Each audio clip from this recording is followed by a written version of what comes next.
पहलगाम आतंकी हमले के 12 दिन बाद सरकार पूरी तरह से एक्शन में आ चुकी है। एक और जहां अपने देश की बॉर्डर सिक्योरिटी फोर्स सीमा के पास रेकी रहे हैं, पाकिस्तानी रेंजर को उठा लाई है, तो दूसरी ओर सरकार ने सिंधु नदी जल समझौते को रद्द करके बड़ी जल स्ट्राइक कर दी है। इससे पाकिस्तान न सिर्फ बिलबिला उठा है बल्कि थर थर कांपना भी तय है। भारत को इन फोर्स कैसे पाकिस्तानी जासूस को रेकी करते समय उठा लाई है, अचानक जल स्ट्राइक से कैसे पाकिस्तान की सिट्टी पिट्टी गुम हो गई है, सब कुछ हम आपको अपनी इस रिपोर्ट में बताएंगे। साथ ही इस पर भी चर्चा करेंगे कि कैसे पीएम मोदी ने नेवी प्रमुख के बाद एयरफोर्स प्रमुख के साथ मीटिंग का क्या मतलब है। नमस्कार, आप देख रहे हैं 4 PM और मैं हूं आपके साथ सिमरन। दोस्तों, पहलगाम आतंकी हमले को 12 दिन हो चुके हैं। सरकार एक के बाद एक करके बड़े एक्शन की ओर बढ़ती दिखाई दे रही है। सरकार की पहली कोशिश पाकिस्तान के पानी को रोकने की है। इसके लिए सरकार ने सिंधु जल समझौते को रद्द कर दिया है। पहलगाम आतंकी हमले के बाद सरकार ने पहले ही कार्रवाई को कड़ी में सिंधु नदी के जल को रोकने जाने का ऐलान किया था, लेकिन अब जो खबर आ रही है उस खबर के मुताबिक न सिर्फ सरकार ने सिंधु नदी जल समझौते को रद्द किया है बल्कि शनिवार से चिनाब का पानी रोक दिया है। दैनिक भास्कर न्यूज़पेपर ने अपनी वेबसाइट पर एक रिपोर्ट शेयर की है जिसमें बताया गया है कि सरकार ने न सिर्फ सिंधु जल समझौते को रद्द किया है बल्कि चिनाब के पानी को भारत ने रोक दिया है। न्यूज एजेंसी PTI की रिपोर्ट के मुताबिक जम्मू के रामबन में बने बखलिहार बांध से चिनाब का पानी रोका गया है। वहीं कश्मीर में किशन गंगा बांध के जरिए झेलम नदी का पानी रोकने की जो है वो प्लानिंग चल रही है। आपको बता दें कि शुक्रवार को ही सिंधु नदी जल समझौते को रद्द करने की मांग जम्मू कश्मीर के पूर्व CM फारूक अब्दुल्ला की ओर से की गई थी और अब इस समझौते को रद्द कर दिया गया है, बल्कि चिनाब के पानी को भी रोकने की तैयारी है। आपको बता दें कि आज से 65 साल पहले भारत और पाकिस्तान के बीच सिंधु जल समझौता हुआ। इसी समझौते के तहत भारत की 5 नदियों को पानी पाकिस्तान को दिया जाता है, जबकि सभी नदियां इंडिया से निकलती हैं। सिंधु जल समझौते के अनुसार भारत में निकलने वाली 3 नदियों को सिंधु, चिनाब और झेलम के पानी पे ज्यादा अधिकार पाकिस्तान का है। भारत को इन नदियों से बिजली बनाने और खेती के अधिकार शामिल हैं, जबकि भारत से निकलने वाली 3 नदियां सतलुज, ब्यास और रावी के 80% से ज्यादा पानी और सारे अधिकार भारत के पास हैं। इसमें 3 नदियों में खेती के पानी के कुछ अधिकार पाकिस्तान के पास भी हैं, लेकिन अब भारत ने सिंधु नदी जल समझौते को पूरी तरह से रद्द कर दिया है। भारत ने चिनाब के पानी को बलिहार बांध के पास से रोक दिया है और अब झेलम के पानी को भी रोकने की जो है वो तैयारी चल रही है। माना जा रहा है कि पानी को किशन गंगा बांध से रोका जाएगा। आपको बता दें कि पाकिस्तान की पूरा पानी भारत की 5 अहम नदियों से आता है और अगर ये पानी रुक जाएगा तो पाकिस्तान की हालत ही खराब हो सकती है।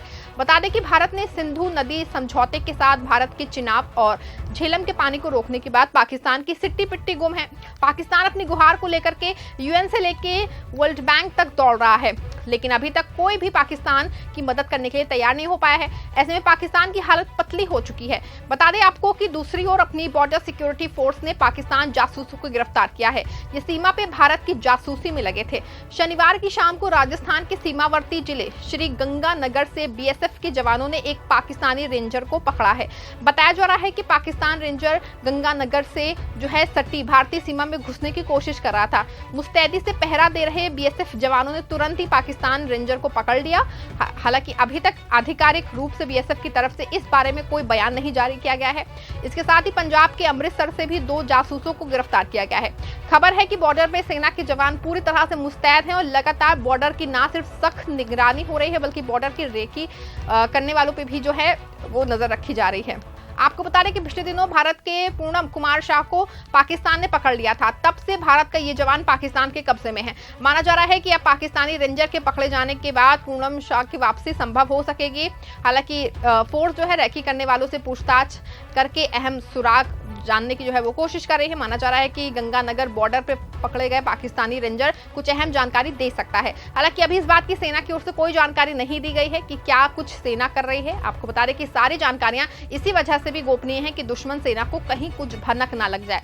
इसके साथ पहलगाम आतंकी घटना के बाद अब दिखने लगा है कि सरकार सैन्य कार्रवाई करने की तैयारी में जुट गई है। शनिवार को PM मोदी ने नेवी, सेना के चीफ और जम्मू कश्मीर के मुख्यमंत्री उमर अब्दुल्ला के साथ बैठक की थी और आज PM मोदी ने air chief marshal Amarpreet Singh के साथ जो है मुलाकात की। उनकी ये मुलाकात बहुत अहम मानी जा रही है। आपको बता दें कि जिस तरह से पीएम मोदी ने शनिवार और रविवार को दोनों नेवी और एयर सेना चीफ से जिस तरह से मुलाकात की है, वो इस ओर का इशारा कर रहा है कि कहीं ना कहीं कोई बड़ी सैन्य कार्रवाई करने की तैयारी चल रही है। आपको बता दें कि इंडिया ने अपने सुखोई, राफेल समेत प्रमुख लड़ाकू विमान गंगा एक्सप्रेसवे पर उतार कर उनकी टेस्टिंग की है। वहीं दूसरी ओर भारत के युद्धपोत भी अलर्ट मोड पे आ चुके हैं। ऐसे में माना जा रहा है कि कुछ ना कुछ बड़ा होने वाला है। हालांकि ये सब कुछ देख के पाकिस्तान की सिट्टी पिट्टी गुम है। आपको बता दें कि सिंधु नदी का जल रोके जाने के पहले दिन जिस तरह से पाकिस्तान की ओर से मीम्स बनाए जा रहे थे, अब वो लोग भी दहशत में हैं। जिस तरह से भारत एक के बाद एक कार्रवाई को अंजाम देता जा रहा है, उसको देख के पाकिस्तान के होश उड़ गए हैं। अब ना तो मीम्स बन रहे हैं और ना ही भारत के साथ जंग लड़ने का मजाक उड़ाया जा रहा है, बल्कि अब पाकिस्तान को कहीं ना कहीं ये दिखने लगा है कि अगले 2 से 3 दिन में बड़ी सैन्य कार्रवाई भारत की ओर से हो सकती है। खबर है कि सरकार जल्द ही विशेष सत्र बुला सकती है और सभी दलों के साथ मिलकर पाकिस्तान पे सैन्य कार्रवाई का ऐलान कर सकती है। आपको बता दें कि जिस तरह से पहलगाम में आतंकवादियों ने घुस के 26 बेगुनाह लोगों को मौत के घाट उतारा था, उनका गुस्सा अब तक देशवासियों के मन में है। भारत का हर एक नागरिक इन 26 बेगुनाह लोगों के बदले आतंकियों को शरण देने वाले पाकिस्तान के खिलाफ कड़ी कार्रवाई चाहता है।